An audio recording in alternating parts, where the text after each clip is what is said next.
DS n'abandonne pas. Depuis sa séparation de Citroën en 2014, la marque premium parisienne du groupe Stellantis se heurte à un mur pour tenter de concurrencer ses rivaux allemands sur le marché automobile européen, sans pour autant faire grand bruit. Aujourd'hui, nous avons la DSN 8, une nouvelle voiture à capteur de la voiture pour ajuster la vitesse de la voiture dans les virages, les ronds-points et les zones de limitation de vitesse. Il est conçu pour rendre le régulateur de vitesse plus utile sur les routes A et B. Dans le système d'infodivertissement, DS a fourni un bouton de raccourci vers le menu d'assistance au conducteur. Une seule pression sur ce bouton permet d'activer ou de désactiver des fonctions telles que l'avertissement de limitation de vitesse et l'avertissement de sortie de voie individuellement, tandis qu'une pression prolongée sur le bouton désactive tout. Il est conçu pour séduire les acheteurs qui, autrement, donneraient leur argent à des marques comme BMW, Audi et Mercedes, ou peut-être même Tesla et Polestar.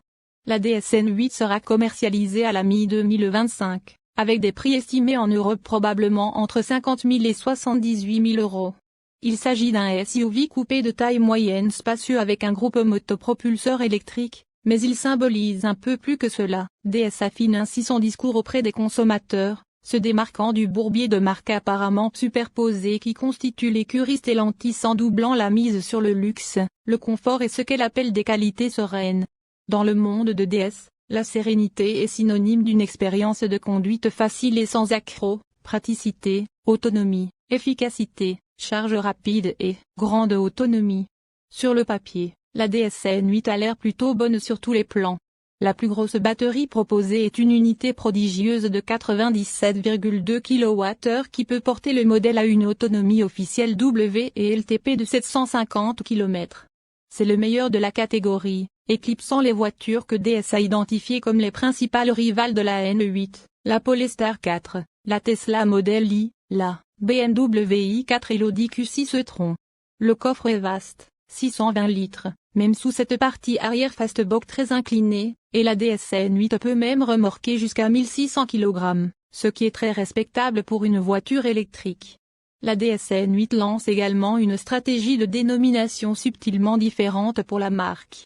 Fini les DS7, DS3 et DS4, la prochaine génération de voitures DS sera connue sous les noms de DSN 7, DSN 3. Le tout premier concept car de la marque, en 2012, lorsque DS était une sous-marque de Citroën, s'appelait DS numéro 9, les nouveaux noms ne sont donc pas totalement inédits. Des problèmes pourraient toutefois survenir avec toute future DSN 5, car les négociations avec Chanel pourraient s'avérer délicates. Le lien créé par les nouveaux noms avec le plus haut niveau de la mode française est entièrement délibéré. Il en va de même pour l'accent mis sur la capitale mondiale de la mode, Paris, en tant que foyer spirituel et réel de DS, le lieu où la Citroën DS originale a été conçue et construite. DS veut se vendre comme parisienne plus que simplement française, en faisant référence à ses racines et en jouant sur les connotations de haute couture. Tout s'est passé à Paris, explique Thierry Métro, vice-président senior de DS Design. Tout s'est passé dans le 15e arrondissement de Paris et nous sommes une marque parisienne. C'est un atout très fort, le lien avec Paris et ses autres marques de luxe. Notre ambition pour DS est d'être le Louis Vuitton de l'industrie automobile. Il existe 3 options de motorisation avec la DSN 8. Le modèle de base à traction avant reçoit une batterie de 74 kWh et 227 chevaux, mais il existe une fonction de puissance supplémentaire de type Overboost qui peut fournir 30 chevaux supplémentaires par courte poussée, ce qui porte le total à 257 chevaux. Le couple est évalué à 345 Nm, ce qui est suffisant pour un temps de 0 à 100 km/h de 7,7 secondes. Tous les modèles DSN 8 ont la même vitesse de pointe de 190 km/h. Les autres voitures sont toutes deux équipées de la batterie plus grande de 97,2 kWh. La FWDI gringera plus de puissance à 242 chevaux, ou 276 chevaux avec la fonction de puissance supplémentaire, mais le même couple de 345 Nm. Le poids supplémentaire de la batterie plus grosse réduit les performances de 0 à 100 km/h à 7,8 secondes. Le modèle phare est la seule option 4x4, avec une configuration à double moteur permettant la transmission intégrale. Le système 4x4 intelligent fonctionne principalement en traction avant lorsque les modes de conduite éco et normale sont sélectionnés, engageant les roues arrière lorsqu'un patinage est détecté, mais les modes sport et AWD sont une transmission intégrale permanente. Avec 345 chevaux, 370 chevaux en modes extrapo et 511 Nm de couple, il est nettement plus rapide que les autres, avec un 5,4 secondes de 0 à 100 km/h. La DS-N8 dispose de 3 modes de récupération d'énergie de freinage contrôlés par des palettes derrière le volant. De plus, il existe un mode à une pédale qui peut amener la voiture à un arrêt complet. La technologie DS Active Scan Suspension est également présente, utilisant des caméras pour surveiller la surface de la route devant et préparer la suspension en conséquence pour aider à absorber les bosses. Nous savons que la DS-N8 établit de nouvelles normes en matière d'autonomie de conduite électrique dans la catégorie premium de taille moyenne. Peu de voitures, quelle que soit leur catégorie, peuvent battre les 750 km que le modèle FWD-Y promet d'atteindre lors des tests officiels WLTP, où il enregistre une efficacité de plus de 13 km par kWh. Les ingénieurs affirment également que la voiture peut offrir une autonomie de 500 km à une vitesse constante de 120 km/h, ce qui suggère de bonnes performances sur les longs trajets sur autoroute à grande vitesse où l'efficacité des véhicules électriques peut parfois faiblir. L'une des principales raisons de la forte efficacité de la DS-N8 est l'accent mis par la marque sur l'aérodynamisme. DS se voit décerner le titre de meilleur de sa catégorie dans ce domaine, avec un coefficient de traînée de 0,24 CX et un CXA de 0,63. Des caractéristiques telles que les prises d'air actives dans le pare-choc avant, le soubassement plat et la ligne de toit Fastbox élégante contribuent à ce résultat. Avec le modèle de base capable d'atteindre 570 km avec une charge complète et les variantes à batterie plus grosses dépassant largement la barre des 640 km, DS considère que la N8 et ses rivales les plus autonomes sont à un stade où l'anxiété liée à l'autonomie des véhicules électriques peut être reléguée au passé. 500 km, même si vous êtes capable de le faire avec votre voiture à essence, vous ne le faites pas, vous devez vous arrêter, a déclaré Thomas Bouveret, responsable du design intérieur de DS. Ensuite, lorsque vous faites un arrêt, les performances de charge sont là pour garantir que l'arrêt n'a pas besoin d'être longue.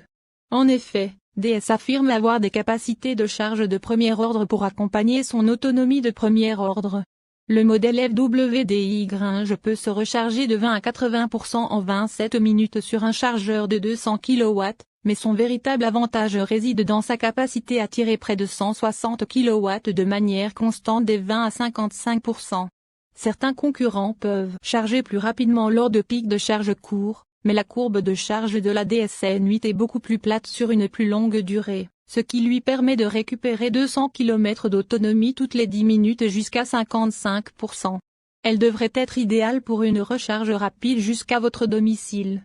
Sur une borne murale domestique standard de 7,4 kW, une charge de 20 à 80% dans cette voiture à batterie plus grande devrait prendre environ 8h50. DS souhaite que le design de la N8 établisse le cadre de ce à quoi ressemblera sa nouvelle génération de voitures. La gamme DS actuelle peut sembler un peu ringarde et surconçue avec beaucoup de choses à faire, à l'intérieur comme à l'extérieur. La N8, en revanche, pousse les choses dans une direction plus épurée et élégante, s'inspirant du concept DS Aero Sport Louange révélé en 2020. La dernière incarnation des feux de jour à lame de DS est peut-être l'élément extérieur le plus remarquable, dépassant des principaux blocs optiques à chaque coin de la voiture. Ils servent également à former un bord tranchant aux extrémités de la N8, ce qui contribue encore davantage à l'aérodynamisme.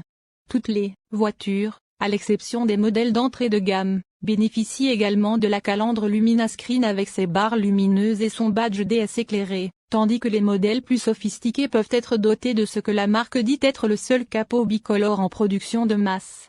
C'est à l'intérieur que la N8 semble vraiment faire valoir son avantage sur ses rivales. La voiture dispose d'un environnement intérieur qui semble assez différent de celui des autres modèles de la catégorie des SUV Premium, et de tout ce que propose actuellement le groupe Stellantis. Il existe 2 niveaux de finition, étoile et pala, ainsi qu'une gamme de 5 packs de matériaux d'habitacle différents. Tous ces modèles proposent une gamme de finition élégante, avec de l'aluminium, du cuir ou de l'alcantara recouvrant la plupart des surfaces intérieures, mises en valeur par un système d'éclairage d'ambiance à 8 couleurs. Les barres lumineuses extérieures en forme de lame sont reproduites à l'intérieur des portes par des lumières qui descendent le long du bord des caches des haut-parleurs. Ceux-ci constituent également le seul endroit facile pour saisir et fermer la porte, mais ne semblent pas assez robustes pour cette tâche lorsque vous les tirez fermement. Le volant est un design en X très inhabituel avec 4 branches qui dépassent de chaque coin du moyeu central. DS affirme qu'il offre au conducteur plus d'options pour tenir le volant confortablement que la position classique de la main à 9h15, mais nous réserverons notre jugement jusqu'à ce que nous conduisions la voiture. Ce que nous pouvons dire, c'est que le volant est petit et offre une bonne prise en main, même si les panneaux tactiles des commandes montées sur le volant semblaient un peu bancals sur le modèle de pré-production que nous avons vu. La console centrale a une conception à 2 niveaux avec une section supérieure flottante plus étroite, comprenant des commandes de mode de conduite et un support de charge sans fil. Un niveau plus large en dessous comporte des ports de stockage et de charge.